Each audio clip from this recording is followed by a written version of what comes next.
Hey guys, welcome back. ಇವತ್ತು ನಾನಿದ್ದೀನಿ ಹಿಂದೂ ಧರ್ಮದ ಪ್ರಮುಖ ದೇವರುಗಳಲ್ಲಿ ಒಂದಾದಂತಹ ಗೋಕರ್ಣದ ಮಹಾಬಲೇಶ್ವರ ಸ್ವಾಮಿ ಟೆಂಪಲಲ್ಲಿ. ಇದೊಂದು ಅದ್ಭುತವಾದಂತಹ ಶಕ್ತಿಯುತವಾದಂತಹ ದೇವರು. ಇನ್ನು ಈ ಪ್ಲೇಸು ಲೊಕೇಟ್ ಆಗಿರುವುದು ಉತ್ತರ ಕನ್ನಡ ಜಿಲ್ಲೆಯ ಗೋಕರ್ಣದಲ್ಲಿ. ಈ ಪ್ಲೇಸ್ಗೆ ಗೋಕರ್ಣ ಅಂತ ನೇಮ್ ಬರೋದಕ್ಕೆ ರೀಸನ್ನು, ಈ ಪ್ಲೇಸು ಅರಬ್ಬಿ ಸಮುದ್ರದ ಬೇಯಲ್ಲಿರುವಂತಹ ಒಂದು ಸುಂದರವಾದಂತಹ ಊರು. ಆಮೇಲೆ ನೀವು ಮೇಲ್ಗಡೆಯಿಂದ ನೋಡೋದಾದರೆ ಇದು ಆಲ್ಮೋಸ್ಟು ಗೋವಿನ ಕರ್ಣದ ಆಕಾರದಲ್ಲಿರೋದ್ರಿಂದ ಇದನ್ನು ಗೋಕರ್ಣ ಅಂತ ಕರೀತಾರೆ. ಇನ್ನು ನೀವು ಗೋಕರ್ಣದ ಮಹಾಬಲೇಶ್ವರ ಸ್ವಾಮಿ ಟೆಂಪಲ್ ಒಳಗಡೆ ಎಂಟರ್ ಆಗ್ತೀರಾ ಅಂತ ಅಂದರೆ ಮಸ್ಟ್ ಆ್ಯಂಡ್ ಶುಡ್ಡು ಪಂಚೆನ ವೇರ್ ಮಾಡಲೇಬೇಕು. ಬಾಯ್ಸು ಜೀನ್ಸ್ ಪ್ಯಾಂಟು ಅಥವಾ ಶಾರ್ಟ್ಸು ಇದು ಯಾವುದಕ್ಕೂ ಅಲೋ ಇಲ್ಲ. ಟ್ರೆಡಿಷ್ನಲಿ ನೀವೊಂದು ಪಂಚೆನ ಕಟ್ಕೊಂಡ್ರೆ ಒಳಗಡೆ ಹೋಗಬೇಕಾಗತ್ತೆ. ಇನ್ನು ಒಳಗೆ ಎಂಟರ್ ಆಗುವಾಗ ಶರ್ಟನ್ನು ರಿಮೂವ್ ಮಾಡಬೇಕಾಗತ್ತೆ. ಇದೊಂದು ಧಾರ್ಮಿಕ ಆಚರಣೆ.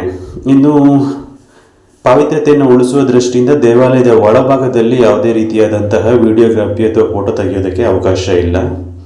ಇನ್ನು ದೇವಾಲಯದ ಹಿಸ್ಟ್ರಿ ಬಗ್ಗೆ ಹೇಳೋದಾದರೆ ಇದು ಸುಮಾರು 4ನೇ ಶತಮಾನದಲ್ಲಿ ಕಟ್ಟಿರುವಂತಹ ಅತ್ಯಂತ ಪುರಾತನವಾದಂತಹ ಹಳೆಯ ದೇವಾಲಯ ಮತ್ತು ಹಿಂದೂಗಳು ಅತಿಯಾಗಿ ನಂಬಿರುವಂತಹ ಒಂದು ಧಾರ್ಮಿಕ ದೇವಾಲಯ.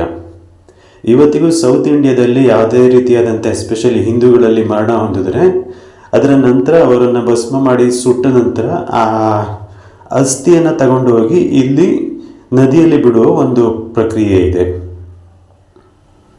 ಸೊ ಈ ರೀತಿ ಬಂದು ಇಲ್ಲಿ ಪೂಜೆ ಮಾಡಿ ದೇವರಿಗೆ ಅವರ ಸತ್ತ ಆತ್ಮಕ್ಕೆ ಮುಕ್ತಿ ಕೊಡುವ ಒಂದು ಪ್ರಕ್ರಿಯೆಯನ್ನು ಇಲ್ಲಿಂದನೇ ಸ್ಟಾರ್ಟ್ ಮಾಡಿರೋದು. ಸೊ ಅದಕ್ಕೆ ಇದು ಸೌತ್ ಇಂಡಿಯಾದಲ್ಲಿ ತುಂಬ ಫೇಮಸ್ ಆದಂತಹ ಒಂದು ದೇವಾಲಯ. ಇನ್ನು ಹಿಂದೂಗಳು ಅತಿಯಾಗಿ ನಂಬುವಂಥ ದೇವಾಲಯ ಆಗಿರೋದ್ರಿಂದ ವರ್ಷಕ್ಕೆ ಲಕ್ಷಾಂತರ ಜನರು ಇಲ್ಲಿ ವಿಸಿಟ್ ಮಾಡ್ತಾರೆ. ಇನ್ನು ಗೋಕರ್ಣ ಫೇಮಸ್ ಆಗಿರೋದು ಸುಂದರವಾದ ಬೀಚ್ಗಳಿಗೆ ಕೂಡ. ಅದರಿಂದ ನೀವೇನಾದರೂ ಗೋಕರ್ಣದಲ್ಲಿ ಪ್ಲೇಸ್ಗೆ ಬರ್ತೀರಾ ಅಂತಂದರೆ ಮಸ್ಟು ಮಹಾಬಲೇಶ್ವರ ಸ್ವಾಮಿ ಟೆಂಪಲನ್ನು ವಿಸಿಟ್ ಮಾಡಲೇಬೇಕು. ಆಮೇಲೆ ಬೀಚು ಮತ್ತು ಅಕ್ಕಪಕ್ಕ ಇರೋ ಪ್ಲೇಸನ್ನು ನೀವು ಎಕ್ಸ್ಪ್ಲೋರ್ ಮಾಡ್ಬೋದು. ಇದು ಪ್ರಮುಖವಾದಂತಹ ಶಿವನ ಅವತಾರಗಳಲ್ಲಿ ಒಂದಾದಂತಹ ಮಹಾಬಲೇಶ್ವರ ಸ್ವಾಮಿಯ ದೇವಾಲಯ. ಹೋಪ್ ಈ ವಿಡಿಯೋ ನಿಮಗೆ ಇಷ್ಟ ಆಗಿದೆ ಅನ್ಕೊಂತೀನಿ. ಇಷ್ಟ ಆದರೆ kindly subscribe my YouTube channel and also hit on bell icon to get all the future notification.